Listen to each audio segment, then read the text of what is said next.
Hello friends, welcome back to our family. അപ്പോൾ ഇന്നൊരു special day ആണ് കേട്ടോ. ഞങ്ങളുടെ കുഞ്ഞുമോളുടെ പേര് വിളിയാണ്. അപ്പോൾ അവൾ ജനിച്ചിട്ട് ഇന്ന് 90 ദിവസം എത്തിയിരിക്കുകയാണ്. കറക്റ്റായിട്ട് പറഞ്ഞാൽ 3 മാസം എത്തിയിട്ടോ. ഡെലിവറി കഴിഞ്ഞിട്ട് ഞങ്ങൾ 2 ദിവസം മുന്നേ ഇങ്ങോട്ട് കൊണ്ടുവന്നു കേട്ടോ. ഇത് ഹസ്ബൻഡിൻ്റെ വീടാണ്. അപ്പോൾ ഇവിടെ വെച്ചാണ് ഞങ്ങൾ പേര് വിളി നടത്തുന്നത്. രാവിലെ തന്നെ ഞങ്ങൾ റെഡി ആയിട്ട് ഫോട്ടോസും കാര്യങ്ങളൊക്കെ എടുക്കുമായിരുന്നു കേട്ടോ. ഗസ്റ്റൊക്കെ വരുമ്പോഴേക്കും തിരക്കാവണേക്കാൾ മുന്നേ കുറച്ച് ഫാമിലി ഫോട്ടോസും കാര്യങ്ങളൊക്കെ വേഗം എടുത്തു. അപ്പോൾ പേര് വിളിക്കാനുള്ള സമയം കിട്ടിയിരിക്കുന്നത് 11 മണി. ഗസ്റ്റും കാര്യങ്ങളൊക്കെ വന്ന് തുടങ്ങണ്ടായിരുന്നുള്ളൂ കേട്ടോ. അപ്പോൾ ഒരു 11 മണി ആവാറായപ്പോഴേക്കും ഞങ്ങൾ ചടങ്ങ് തുടങ്ങാമെന്ന് വിചാരിച്ചു. അപ്പം അമ്മ ദീപം കൊളുത്തിയിട്ട് ഇരുന്ന് കുട്ടിയുടെ അച്ചാച്ചനാണ് കേട്ടോ, അതായത് ചേട്ടൻ്റെ അച്ഛനാണ് പേര് വിളിക്കുക. കുഞ്ഞുമോള് നല്ല ഉറക്കമായിരുന്നു കേട്ടോ. അവിടെ കൂളറുണ്ടെങ്കിലും നല്ല ചൂടുണ്ടായിരുന്നു. 11 മണിയായപ്പോഴേക്കും ഷീറ്റിൻ്റെ അടിയിൽ നിൽക്കാൻ പറ്റാണ്ടായില്ല കേട്ടോ. അത്രയ്ക്ക് ചൂടും കാര്യം ഉണ്ടായിരുന്നു. അപ്പോൾ ഇടയ്ക്ക് വാശി പിടിച്ച് കരയും. അപ്പോൾ കൂളറിൻ്റെ അടുത്ത് പോകുമ്പോൾ ചെറിയൊരു ആശ്വാസം കിട്ടും. അങ്ങനെ കയ്യിലിരുന്ന് ഉറങ്ങണ തന്നെ ആള് നല്ല ഉറക്കമായിരുന്നു. അപ്പോൾ അമ്മയ്ക്ക് മുട്ടുകാല് വേദന ഉള്ളതുകൊണ്ട് തന്നെ അമ്മയ്ക്ക് അങ്ങനെ കുറേ നേരം അങ്ങനെ ഇരിക്കാൻ പറ്റണ്ടായിരുന്നില്ല കേട്ടോ. അപ്പോൾ ബാക്കി തിരിയൊക്കെ അച്ഛനാണ് കേട്ടോ കത്തിച്ചത്. അധിക നേരം അമ്മയ്ക്ക് അങ്ങനെ ഇരിക്കാൻ പറ്റാത്തതുകൊണ്ട് ബാക്കി തിരിയൊക്കെ അച്ഛനോട് കത്തിക്കാൻ പറഞ്ഞു. അങ്ങനെ അച്ഛനതൊക്കെ കത്തിച്ചു. അപ്പോഴേക്കും ഒരുവിധ ആൾക്കാരൊക്കെ എത്തിയിട്ടുണ്ടായിരുന്നു കേട്ടോ. നമ്മൾ 11 മണിയാണ് സമയം പറഞ്ഞിരുന്നത്. അപ്പോൾ 11 മണി ആവാറായപ്പോഴേക്കും ഗസ്റ്റൊക്കെ എത്തി തുടങ്ങിയിട്ടുണ്ടായിരുന്നു.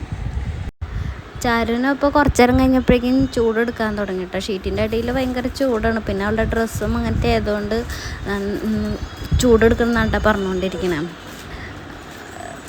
പിന്നെ ഇതിപ്പോൾ കയറി വന്നാട്ടെ എൻ്റെ അച്ഛനും അമ്മയും. പിന്നെ ഇത് ഹസ്ബൻഡിൻ്റെ ചേച്ചിയും അളിയനും കേട്ടോ. അപ്പം ഞങ്ങൾ ഫാമിലി എല്ലാവരും കയറി നിൽക്കാൻ പറഞ്ഞു. ചടങ്ങ് തുടങ്ങാൻ പോവാൻ കേട്ടോ. അപ്പോൾ അച്ഛനോടും പിന്നെ ചേട്ടനോടും എന്നോടായിട്ട് ഇരിക്കാൻ പറഞ്ഞു കേട്ടോ. അങ്ങനെ അച്ഛൻ്റെ മടിയിൽ ഉണ്ണീനെ കിടത്തി. ആൾ ഇതൊന്നും അറിയണ്ടായിരുന്നില്ല, നല്ല ഉറക്കം തന്നെയായിരുന്നു ആ സമയത്തൊക്കെ. അപ്പോൾ ആദ്യം തന്നെ ചെയ്യണത് ചന്ദനം ചാലിച്ചിട്ട് ഉണ്ണീനെ തൊടിയിക്കാണ്ട. കൈമയും നെറ്റിത്തും ഒക്കെ തൊടിയിച്ചിട്ട് തേങ്ങാക്കൊത്തുണ്ട്, അത് നമ്മൾ അങ്ങനെ കൊത്തി വള പോലെ ഷേപ്പാക്കി വെച്ചിട്ടുണ്ട്. അത് കൈമയും കാൽമയും ഇടിക്കും. കുറിയൊന്നും തൊട്ടപ്പോൾ ആൾ അറിഞ്ഞില്ല കേട്ടോ. മറ്റേ തേങ്ങാക്കൊത്തൊക്കെ കൈമൊക്കെ ഇട്ടപ്പോഴേക്കും ആൾ ദേഷ്യം വന്നു തുടങ്ങി. ആൾക്ക് ഉറക്കം ശല്യപ്പെടുത്താൻ തുടങ്ങിയപ്പോൾ ആൾ ചെറുതായിട്ട്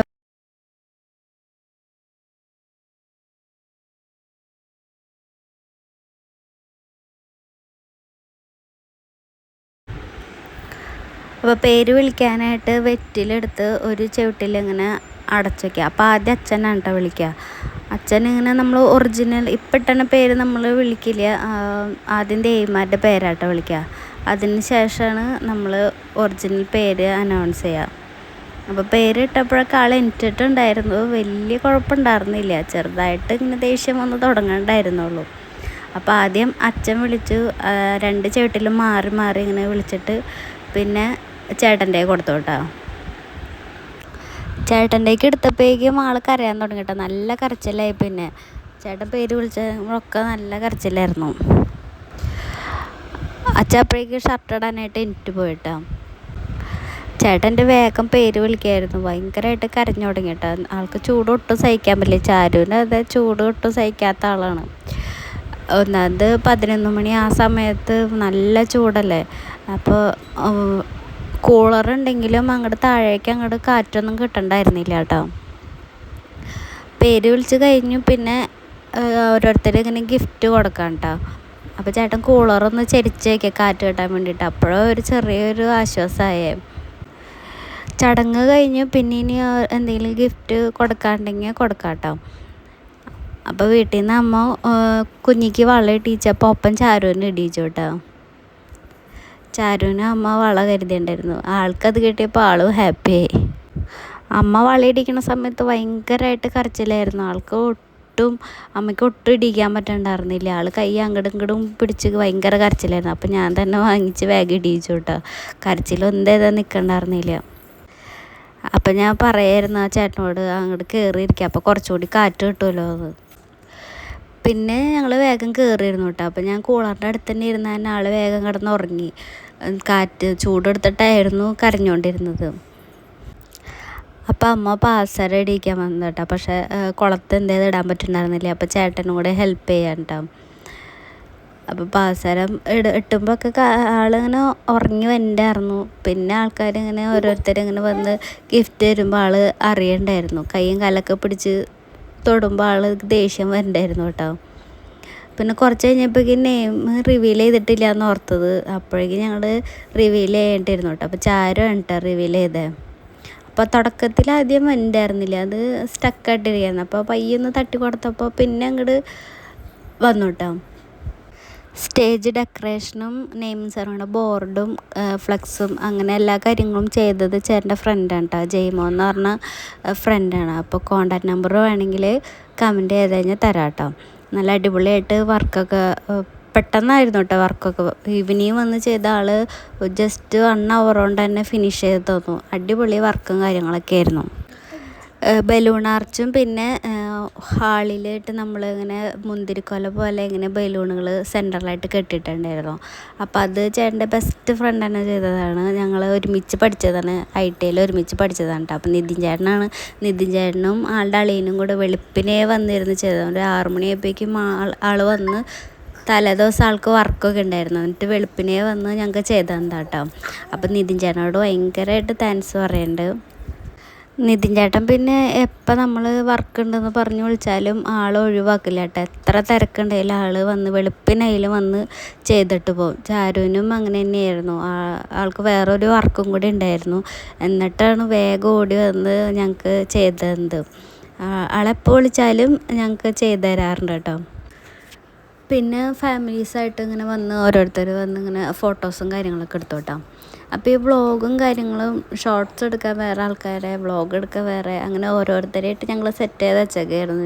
ആ തിരക്കിൻ്റെ ഇടയിൽ നമുക്കെല്ലാം അങ്ങനെ കവർ ചെയ്യാൻ പറ്റില്ലല്ലോ എന്ന് വെച്ച് ഓരോരുത്തരായിട്ട് ഏൽപ്പിച്ചിട്ടുണ്ടായിരുന്നു കേട്ടോ. അപ്പോൾ ഈ വ്ളോഗും കാര്യങ്ങളൊക്കെ എടുത്തു തന്നത് ചേട്ടൻ്റെ അളിയനാണ് കേട്ടോ. ശരത്തേട്ടനും പിന്നെ സച്ചു അവരൊക്കെ കൂടിയാണ് വ്ളോഗ് എടുത്തു തന്നെ. പിന്നെ നമ്മുടെ സ്ഥിരം ഫോട്ടോഗ്രാഫറും വീഡിയോഗ്രാഫറൊക്കെ ആയിട്ടുള്ള എപ്പോഴും നമുക്ക് ഹെൽപ്പ് ചെയ്തുകൊണ്ടിരിക്കുന്നത് ഉണ്ണിയും ശ്രേയൊക്കെ കൂടിയിട്ട് നമുക്ക് ഷോർട്സും ബാക്കി കുറേ വീഡിയോസും കാര്യങ്ങളൊക്കെ സെറ്റ് ചെയ്ത് തന്നു കേട്ടോ. അപ്പോൾ എല്ലാവരോടും ഭയങ്കരമായിട്ട് താങ്ക്സ് ഉണ്ട്. കാരണം നമുക്ക് ആ തിരക്കിൻ്റെ ഇടയിൽ നമ്മൾ പോലും വിട്ടുപോകും ചിലപ്പോൾ വീഡിയോ എടുക്കാൻ പറയാനായിട്ട്. അപ്പോൾ അവർ കറക്റ്റായിട്ട് കണ്ട് നമ്മുടെ കൂടെ തന്നെ നിന്ന് വീഡിയോസും കാര്യങ്ങളും എടുത്തു തന്നു. അപ്പോഴേക്കും നമ്മൾ ഫുഡ് കഴിക്കാറായിട്ടുണ്ടായിരുന്നു കേട്ടോ. ഫുഡൊക്കെ രാവിലെ തന്നെ വന്നിട്ടുണ്ടായിരുന്നു. നമ്മൾ വെജ് ആണ് പറഞ്ഞത്, സദ്യയായിരുന്നു കേട്ടോ. പിന്നെ പാലട പായസം അങ്ങനത്തെ ഐറ്റംസ് ആയിരുന്നു. അപ്പോൾ സൈഡിൽ കൂടെ അവർ ഫുഡും അറേഞ്ച് ചെയ്ത് കൊടുക്കുന്നുണ്ട്. ചേട്ടൻ്റെ ഫ്രണ്ട്സും അങ്ങനെ എല്ലാവരും കൂടെ ഫുഡും കാര്യങ്ങളൊക്കെ അവിടെ സെർവ് ചെയ്യുന്നുണ്ട് കേട്ടോ. അപ്പോൾ ഇതിൻ്റെ ഇടയിൽ ഞങ്ങൾ ഒരുപാട് മിസ് ചെയ്ത ഒരാളുണ്ട് കേട്ടോ, എൻ്റെ അനിയൻ. അപ്പോൾ അവൻ വരാനായിട്ട് കുറേ ട്രൈ ചെയ്തു. പക്ഷെ അവന് ലീവ് കിട്ടിയില്ല കേട്ടോ. അവന് ലീവ് കിട്ടിയത് നെക്സ്റ്റ് മന്തിലേക്കൊക്കെ കിട്ടുള്ളൂ.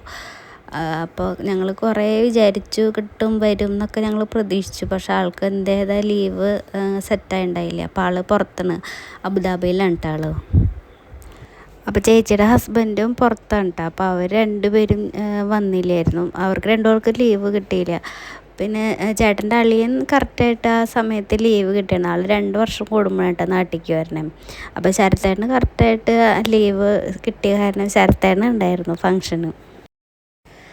ചാരുവിൻ്റെ പരിപാടിക്ക് പിന്നെ അച്ഛനാണ് കേട്ടോ എല്ലാ കാര്യങ്ങളും ഓടി നടന്ന് ക്ഷണിക്കാൻ പോലെ കാര്യങ്ങളൊക്കെ ചെയ്തത്. അപ്പോൾ പിന്നെ നമുക്കങ്ങനെ അത്ര വലിയ ടെൻഷനും കാര്യങ്ങളും ഉണ്ടായിരുന്നില്ല. പക്ഷേ ഇപ്രാവശ്യം ഫുൾ ചേട്ടൻ പഠിക്കേണ്ടതെന്നുള്ള രീതിയിൽ അച്ഛൻ എല്ലാം ചേട്ടന് വിട്ടു കൊടുക്കായിരുന്നു കേട്ടോ. അപ്പോൾ പിന്നെ വീട് പെയിൻ്റ് അടി ഉണ്ടായിരുന്നു. ഞങ്ങൾ വരണേക്കാളും മുന്നേ പെയിൻ്റൊക്കെ അടിച്ച് നല്ല സെറ്റപ്പാക്കി വെച്ചിട്ടുണ്ടായിരുന്നു കേട്ടോ. പെയിൻറ്റിങ് പണി ഉണ്ടെങ്കിൽ തന്നെ നല്ലൊരു പണിയാണ്. അപ്പോൾ ചേട്ടന് നല്ല അടിപൊളി പണിയാണ് കേട്ടോ കിട്ടിയത്. ആളങ്ങനെ പണിയെടുക്കുന്ന കൂട്ടത്തിലൊന്നുമല്ല. എപ്പോഴും കൂടെ ഒരാളുണ്ടെങ്കിൽ അത്രയ്ക്ക് സന്തോഷമുള്ള ഒരാളാണ് കേട്ടോ. പക്ഷേ ഞങ്ങളവിടെ ഇല്ലാത്ത കാരണം പെയിൻറ്റിങ് പണിക്കൊക്കെ ആൾ നന്നായിട്ട് ബുദ്ധിമുട്ടുണ്ടായിരുന്നു. പിന്നെ ഞങ്ങൾ പറഞ്ഞേക്കാളും മുന്നേ ക്ലീനിങ്ങും കാര്യങ്ങളൊക്കെ ചെയ്ത് തീർക്കണമല്ലോ. കുഞ്ഞുവാവുള്ള കാരണം എനിക്കും അങ്ങനെ ഒന്നിനും പറ്റാത്ത കാരണം പേരുവിളിക്ക് വേണ്ടിയിട്ട് ആൾ നന്നായിട്ട് കഷ്ടപ്പെട്ടിട്ടുണ്ട് കേട്ടോ. അപ്പോൾ ഇന്നത്തെ ഒരു ദിവസം കൂടി കഴിഞ്ഞിട്ടാൽ ആൾക്കൊരു റിലാക്സ് കിട്ടുള്ളൂ കേട്ടോ. കുഞ്ഞുവാവ ഉണ്ടായപ്പോൾ തുടങ്ങി ചാരു വെയിറ്റിംഗ് ആണ് കേട്ടോ ഈ ഒരു ദിവസത്തിന് വേണ്ടിയിട്ട്. ചാരുവിൻ്റെ നെയിം സെറമണി കഴിഞ്ഞ് പിന്നെ ഇവളുടെ ആണ് നടത്തിയാണ്. കാരണം ബർത്ത്ഡേയും കാര്യങ്ങളൊന്നും നടത്താൻ പറ്റില്ല ചാരുൻ്റെ. ആ സമയത്ത് കൊറോണയും കാര്യങ്ങളൊക്കെ ആയതുകൊണ്ട് ചാരുൻ്റെ ബർത്ത്ഡേ ഒന്നും അങ്ങനെ നടത്തിയിട്ടില്ല. ചാരുൻ്റെ നെയിമിങ് സെറമണി കഴിഞ്ഞ് പിന്നെ ഒരു 8 മാസമൊക്കെ ആയപ്പോഴേക്കും നമ്മുടെ ലോക്ക്ഡൗണും കാര്യങ്ങളൊക്കെ ആയിരുന്നു. അത് കാരണം വേറെ ഫങ്ഷനൊന്നും നമ്മുടെ വീട്ടിൽ വെച്ച് നടത്തിയിട്ടുണ്ടായിരുന്നില്ല. പിന്നെ കേട്ടോ നമ്മൾ കുഞ്ഞുവാവയുടെ പേര് വിളി. അപ്പോൾ ആളുടെ ആൽബത്തിലെ കാര്യങ്ങളൊക്കെ കണ്ടിട്ട് ആൾക്ക് ഭയങ്കര ഇൻട്രസ്റ്റ് ആണ് കേട്ടോ ചാരുവിന്. എന്നാൽ കുഞ്ഞാൻ്റെ പേര് വിളിക്കാമെന്ന് ചോദിച്ച് ഇരിക്കുകയായിരുന്നു. തലേദിവസം ആൾ ശരിക്കും ഉറങ്ങിയിട്ട് തന്നെ ഇല്ല കേട്ടോ, ഇൻട്രസ്റ്റ് കാരണം. പിന്നെ മണ്ഡപം ഡെക്കറേറ്റ് ചെയ്യാവുന്ന ആളുടെ കൂടെ ഹെൽപ്പ് ചെയ്യാനും എല്ലാത്തിനും നമ്മുടെ കൂടെ ഇങ്ങനെ ഓരോ കാര്യങ്ങൾ ചെയ്യാൻ വേണ്ടി ഭയങ്കരമായിട്ട് ഇൻട്രസ്റ്റോടെ നിന്ന് ചാരുവാണ് കേട്ടോ. അപ്പോൾ ഇത് ഞങ്ങളുടെ വല്യമ്മയാണ് കേട്ടോ. അപ്പോൾ ആൾക്ക് തണ്ടലിന് വയ്യാത്ത കാരണം അധികം നേരം നിൽക്കാനോ അങ്ങനെ നടക്കാനോ അങ്ങനെയൊന്നും പറ്റില്ല. എന്നാലും ആൾ കുഞ്ഞാവനെ കാണാനായിട്ട് ഫങ്ഷനൊക്കെ ആയിട്ട് വന്നു കേട്ടോ. അപ്പോൾ വേഗം ഞങ്ങൾ ഇരുത്തി. ഇനിയും വയ്യാണ്ടാവണ്ടല്ലോ എന്ന് വെച്ചാൽ ഞങ്ങൾ വേഗം ഇരിക്കാനൊക്കെ പറഞ്ഞു. അപ്പോൾ വലിയച്ഛനും വല്യമ്മയാണ് കേട്ടോ ഞങ്ങളുടേത്. ശരിക്കും കുഞ്ഞാവ അങ്ങനെ കിടന്നങ്ങനെ ഉറങ്ങും, കുറേ നേരം അങ്ങനെ ഉറക്കില്ല കേട്ടോ. കുറച്ച് നേരം അങ്ങനെ ഉറങ്ങി ഇരിക്കണ ടൈപ്പാണ്. അങ്ങനെ കണ്ടിന്യൂസ് ആയിട്ട് 2 മണിക്കൂറൊന്നും ആളങ്ങനെ ഉറങ്ങില്ല. ഇതിപ്പോൾ കയ്യിലൊക്കെ ഇരിക്കണ തന്നെ നല്ല സുഖമായിട്ട് ഇരിക്കുന്നുണ്ട്. പിന്നെ കൂളറും അടുത്തുള്ള തന്നെ വലിയ കുഴപ്പമില്ലാണ്ടാണ് കേട്ടോ കിടന്നുറങ്ങണത്. ഞങ്ങൾ പ്രതീക്ഷിച്ചത് ഭയങ്കര വാശിയൊക്കെ ആവുന്നതാണ്, പക്ഷെ വലിയ കുഴപ്പമില്ലാണ്ട് ആൾ നിന്നു. പിന്നെ ഒട്ടും പറ്റാതെ ഇരുന്നത് ചാരുണ്ടായിരുന്നു കേട്ടോ. അവൾ ഇടയ്ക്ക് പോയിട്ട് റൂമിൽ പോവും, AC ഇട്ടിരിക്കും. അവിടെ പിള്ളേരുകളെല്ലാവരും റൂമിലായിരുന്നു കേട്ടോ. എല്ലാവരും കൂടെ ഫോണിൽ നോക്കി അവിടെ ആയിരുന്നു. അപ്പോൾ ഇടയ്ക്ക് വന്ന് ആൾക്ക് ഫോട്ടോ എടുക്കാൻ നിൽക്കാൻ വേണം, എന്നാൽ ചൂട് കാരണം ഒട്ടും പറ്റണില്ല. ആ ഒരവസ്ഥയായിരുന്നു കേട്ടോ. ഇതപ്പോൾ ചേട്ടൻ്റെ കമ്പനിയിൽ വർക്ക് ചെയ്യണതാണ് കേട്ടോ, ഫ്രണ്ടാണ്. അപ്പോൾ ഇവർ ചാരും തുമ്പിയും രണ്ടുപേരും ഏകദേശം സെയിം ഏജാണ് കേട്ടോ.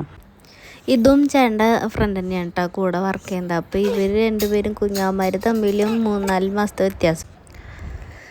അപ്പം ഞാൻ പ്രഗ്നൻ്റ് ആയിപ്പോൾ തുടങ്ങിയ പേര് വിളി അങ്ങനെ വേണം, ഇങ്ങനെ നടത്തണം, അത് വേണം എന്നൊക്കെ ഉള്ള പ്ലാനിങ് ആയിരുന്നു കേട്ടോ. അപ്പോൾ ഇപ്പോൾ ട്രെൻഡിങ് ആണല്ലോ നമ്മുടെ നെയിം റിവീലിങ് വരുന്ന ബോർഡും കാര്യങ്ങളും. ചാരുനൊന്നും ഇതുണ്ടായിരുന്നില്ല കേട്ടോ. പിന്നെ ഞങ്ങൾ ഡ്രസ്സ് എടുക്കാൻ പോയപ്പോൾ ഞങ്ങൾ ആദ്യം എടുത്തത് ചാരുനായിരുന്നു കേട്ടോ. അവൾക്ക് വല്ല ഡ്രസ്സ് അങ്ങനെ ഇടണ ടൈപ്പല്ല. ചില ഡ്രസ്സൊന്നും അങ്ങനെ നല്ല കംഫർട്ട് ഇല്ല എന്നുണ്ടെങ്കിൽ ആൾ തിരിഞ്ഞു പോയിട്ട് നോക്കില്ല കേട്ടോ. അപ്പോൾ ആളുടെ ഡ്രസ്സാണ് ഞങ്ങൾ ആദ്യം എടുത്തത്. ആൾക്ക് ഇഷ്ടപ്പെട്ട ഇതാണ് കളറും ഒക്കെ ഇത് തന്നെയാണ്. അപ്പോൾ അങ്ങനെ ഞങ്ങൾ മാച്ച് ചെയ്ത് നോക്കി ഓരോരുത്തർക്ക് എടുക്കാണ്ട് ചെയ്തത്. അപ്പോൾ ചേട്ടനെ ഞങ്ങൾ ഓൺലൈനിലാണ് എടുത്തത്. എപ്പോഴും ഈ ഷർട്ടും മുണ്ടല്ലേ എന്ന് വെച്ചിട്ട് ഞങ്ങളൊരു വെറൈറ്റിക്ക് വേണ്ടി ഓൺലൈനിൽ ഓർഡർ ചെയ്തതാണ് കേട്ടോ. അപ്പോൾ ഇട്ട് നോക്കിയപ്പോൾ ഭംഗിയുണ്ടായി. എന്നാലും ആൾക്ക് ഇടാനായിട്ട് വലിയ കോൺഫിഡൻസ് ഒന്നും ഉണ്ടായിരുന്നില്ല. പിന്നെ ഞങ്ങളുടെ നിർബന്ധത്തിൽ ഒരു വെറൈറ്റി ആയിക്കോട്ടെ, ഫങ്ഷനൊക്കെ അല്ലേ എന്നുള്ള രീതിയിലാണ് കേട്ടോ ഞങ്ങൾ എടുത്തത്. എന്തായാലും ഞങ്ങൾ വിചാരിച്ചതിനേക്കാൾ അടിപൊളിയായിട്ട് കുഞ്ഞാവയുടെ നെയിം സെറമണി നടത്താൻ പറ്റിയിട്ടാണ്. അത് ഞങ്ങൾക്ക് വലിയ ഹാപ്പിയാണ്. അപ്പോൾ ഈ വീഡിയോ ഇത്രേ ഉള്ളൂ കേട്ടോ. അപ്പോൾ ഞങ്ങളുടെ ചാനൽ സബ്സ്ക്രൈബ് ചെയ്യാത്തവർ കാണുന്നുണ്ടെങ്കിൽ ഒന്ന് ചാനൽ സബ്സ്ക്രൈബ് ചെയ്ത് സപ്പോർട്ട് ചെയ്തിട്ട് ലൈക്ക് ചെയ്യാം കേട്ടോ.